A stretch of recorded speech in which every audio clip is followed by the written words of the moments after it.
सर्वमंगल मांगल्ये शिवे सर्वार्थ साधिके शरण्ये त्र्यंबिके गौरी नारायणी नमोस्तुते। ओम दुंग दुर्गाय नमः। जय माता रानी। दोस्तों, आपके अपने चैनल धर्म साधना में आपका बहुत बहुत स्वागत है। माँ भगवती दुर्गा की कृपा सदैव आप और आपके समस्त परिवार पर बनी रहे। दोस्तों, आज की वीडियो में मैं आपसे बात करने वाली हूँ शारदीय नवरात्रि के बारे में। जैसा कि आप सभी जानते हैं, वर्ष भर में 4 नवरात्रि होती है, 2 प्रकट नवरात्रि और 2 गुप्त नवरात्रि।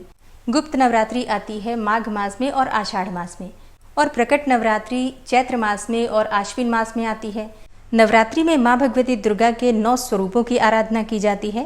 प्रथमम शैलपुत्री च, द्वितीयम ब्रह्मचारिणी, तृतीयम चंद्रघंटेति, कुष्मांडेति चतुर्थकम, पंचमम स्कंदमातेति, षष्ठम कात्यायनीति च, सप्तमम कालरात्रीति, महागौरीति चाष्टमम, नवमम सिद्धिदात्री च, नव दुर्गा प्रकृतिता। इस प्रकार से माँ दुर्गा के ये 9 स्वरूप होते हैं जिनकी आराधना हम करते हैं नवरात्रि के 9 दिनों में। चैत्र मास की और आश्विन मास की नवरात्रि बहुत महत्वपूर्ण होती है। इन 9 दिनों में माँ भगवती दुर्गा को प्रसन्न करने के लिए भक्त व्रत धारण करते हैं और विधि विधान से उनकी पूजा आराधना करके, उनसे प्रार्थना करके अपने कष्टों को दूर करने के लिए प्रार्थना करते हैं और अपनी कामनाओं को पूर्ण करने के लिए उनसे प्रार्थना करते हैं। तो आज की वीडियो में आप जानेंगे कि साल 2025 में शारदीय नवरात्रि, आश्विन मास की नवरात्रि कब से प्रारंभ होगी और कब समाप्त होगी। आश्विन मास की शुक्ल पक्ष की प्रतिपदा तिथि कब है और कलश की स्थापना करने का शुभ मुहूर्त कब है। वैसे तो नवरात्रि अर्थात 9 रात्रि, लेकिन कई बार ऐसा भी होता है जबकि नवरात्रि 8 दिनों की हो जाती है या कई बार 10 दिनों की भी हो जाती है। तिथि के अनुसार जैसे तिथि घटती बढ़ती है उसी प्रकार से नवरात्रि के दिन होते हैं। तो इस बार की शारदीय नवरात्रि कितने दिनों की है, 8 दिन की या फिर 9 दिन की या फिर 10 दिन की, ये जानकारी भी आपको आज की वीडियो में मिलेगी। इसके अलावा किस दिन किस देवी की आराधना करें, किस प्रकार से पूजा आराधना करें, नवरात्रि में किन नियमों का पालन करें, ये संपूर्ण जानकारी आपको आज की वीडियो में शेयर करूंगी। तो बहुत महत्वपूर्ण है आज की वीडियो, पूरा ज़रूर देख लीजिए और अच्छी लगे वीडियो तो लाइक भी ज़रूर कीजिए, क्योंकि आपके लाइक्स, आपके कमेंट्स मेरे लिए बहुत महत्वपूर्ण होते हैं। यही एकमात्र जरिया है जिनसे मुझे पता चलता है कि आपको ये वीडियो अच्छी लगती हैं और आपके लिए ये वीडियो उपयोगी है। तो अगर वीडियो अच्छी लगे तो लाइक तो ज़रूर ही किया कीजिए। तो सबसे पहले जानते हैं कि आश्विन मास की शुक्ल पक्ष की प्रतिपदा तिथि कब प्रारंभ होगी और कब समाप्त होगी। देखिए, प्रतिपदा तिथि का प्रारंभ हो रहा है 22 सितंबर 2025 को सुबह 1:23 पर और प्रतिपदा तिथि का समापन 23 सितंबर को सुबह 2:56 पर होगा। तो सूर्योदय कालीन प्रतिपदा तिथि 22 सितंबर 2025 को हमें प्राप्त होगी। इसीलिए 22 सितंबर 2025 सोमवार से आश्विन मास की नवरात्रि का प्रारंभ हो रहा है।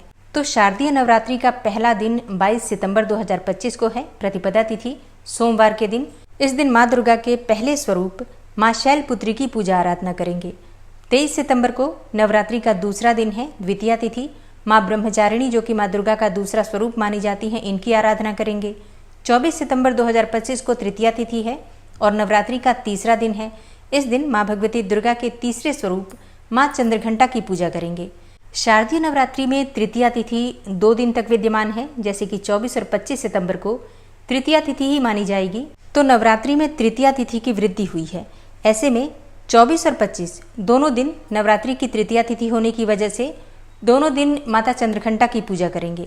26 सितंबर को चतुर्थी तिथि है, कुष्मांडा माता की पूजा करेंगे। 27 सितंबर 2025 को पंचमी तिथि, स्कंद माता की पूजा करेंगे। 28 सितंबर 2025 को माता कात्यायनी की पूजा करेंगे।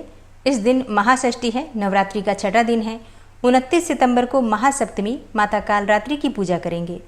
30 सितंबर को महाअष्टमी, महागौरी की पूजा होगी और 1 अक्टूबर 2025 को महानवमी है, माता सिद्धिदात्री की पूजा करेंगे। नवरात्रि का पारणा भी इसी दिन होगा। और 2 अक्टूबर 2025 को विजयादशमी है, दशहरा है। तो इस प्रकार से नवरात्रि 22 सितंबर से प्रारंभ हो रही है और इसका समापन होगा 2 अक्टूबर 2025 को दशहरा के साथ। 9 दिन की नहीं बल्कि 10 दिन की होगी नवरात्रि। तिथि का बढ़ना धार्मिक मान्यताओं के अनुसार बहुत ही शुभ माना जाता है। तो इस बार की शारदीय नवरात्रि बहुत महत्वपूर्ण है। नवरात्रि में माता की सवारी का बहुत महत्व होता है। ऐसा माना जाता है कि माता जिस सवारी पर आती हैं और जिस सवारी से जाती हैं उससे बहुत सारी बातों का अनुमान लगाया जाता है। जैसे कि इस बार की माता की सवारी गज होगा, यानी कि हाथी, क्योंकि नवरात्रि जब सोमवार से शुरू होती है तो फिर माता हाथी पर आती हैं और धार्मिक मान्यता है कि हाथी पर माता का आना बेहद ही शुभ माना जाता है और बहुत ही फलकारी माना जाता है। तो दोस्तों, नवरात्रि में अभी समय है सारी जानकारी आपको आने वाली वीडियो में मिल जाएंगी। किस प्रकार से कलश की स्थापना करना है, किस प्रकार से पूजा आराधना करें और नवरात्रि में व्रत किस प्रकार से धारण करें, व्रत में क्या खाएं क्या ना खाएं और कौन सा उपाय करें, किस कामना के लिए, किस प्रकार से हवन करें, ये सारी जानकारी आपको आने वाली वीडियो में मिलने वाली है। तो चैनल से जुड़े रहिए ताकि सभी जानकारी आपको सही समय पर प्राप्त हो। मिलती हूँ मैं आपसे अगली वीडियो में, तब तक के लिए जय श्री राधे।